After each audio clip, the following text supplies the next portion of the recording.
Hello friends, welcome to Chitti ప్రపంచం. ఇవాళ మంచి రెసిపీతో మేము ముందుకు వచ్చేసానండి. అది ఏమిటంటే రొయ్యల చిటి ముత్యాల బిర్యానీ. సో ఇది తయారు చేసేది బిర్యానీ స్పెషలిస్ట్ అయిన మా తమ్ముడు. సో ఆలస్యం చేయకుండా రెసిపీ తయారీ చూసేద్దాం.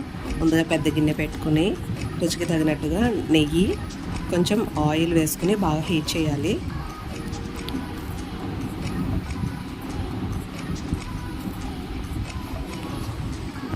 తర్వాత పచ్చిమిర్చి వేసుకొని బాగా ఫ్రై చేసుకోవాలి.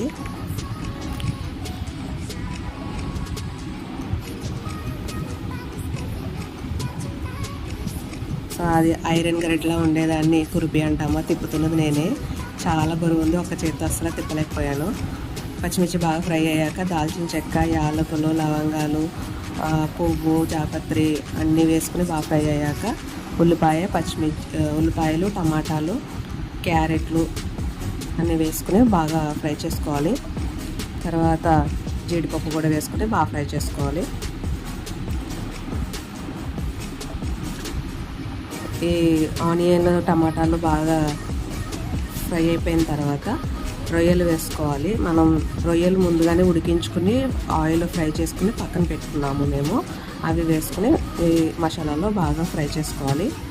తర్వాత ఇక్కడ రైస్ 2 కేజీలు చిట్టి ముత్యాలు తీసుకున్నాము.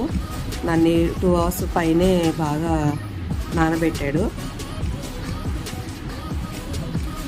ఈ ఆనియన్, టమాటా బాగా ఫ్రై అయిపోయిన తర్వాత రైస్ కూడా వేసి ఆ మసాలాతో బాగా మిక్స్ చేసుకోవాలి. రొయ్యలు ముందుగానే బాయిల్ చేసామని చెప్పాను కదా. సో బిర్యానీకి, ఈ రొయ్యల బిర్యానీకి సీక్రెట్ ఏంటంటే రొయ్యలు బాయిల్ చేసిన వాటర్ని మనము అసలు పాడేయకూడదండి. బిర్యానీకి ఆ వాటరే యూజ్ చేసుకోవాలి. మనం దాన్ని డ్రింకింగ్ వాటర్తోనే బాగా బాయిల్ చేసుకుని పక్కన పెట్టుకోవాలి. ఆ వాటర్ ఇక్కడ 2 కేజీల రైస్ కాబట్టి ఒక గ్లాస్ రైస్కి 2 గ్లాస్ వాటర్ వేసుకోవాలి. ఇక్కడ మేము 2 కేజీలు కాబట్టి మా తమ్ముడు ఒక మగ్గు కొలత పెట్టుకున్నాడు. ఒక మగ్ రైస్కి 2 మగ్ వాటర్ వేశాడు. సో ఆ వాటర్ వేసుకుని ఆ వాటర్తోనే మనం బిర్యానీని బాగా కుక్ చేసుకోవాలి.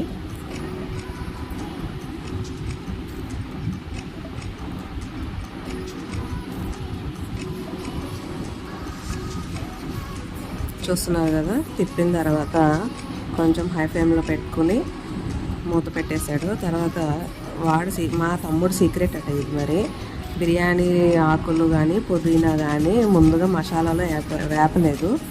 పైన రైస్ వేసాక కొంచెం ఒక 10-20% కుక్ అయిన తర్వాత ఆ రైస్లో వేశాడు. సో మీరు కూడా ఒకసారి ట్రై చేయండి, నాకు ఎలా ఉందో కామెంట్ చేయండి. సో ఆల్మోస్ట్ బిర్యానీ ఒక 70% కుక్ అయిపోయింది. ఇప్పుడు దమ్కి రెడీ చేస్తున్నాడు. ఇది కొంచెం హార్డ్గా ఉంటుంది. ఇది ప్రొఫెషనల్స్ మాత్రమే చేయగలుగుతారు. మీరు మాత్రం అలవాటు లేకపోతే అసలు చేయొద్దు. బిర్యానీ బాగా కుక్ అయిపోయిన తర్వాత గిన్నె తీసి పక్కన పెట్టేశాడు.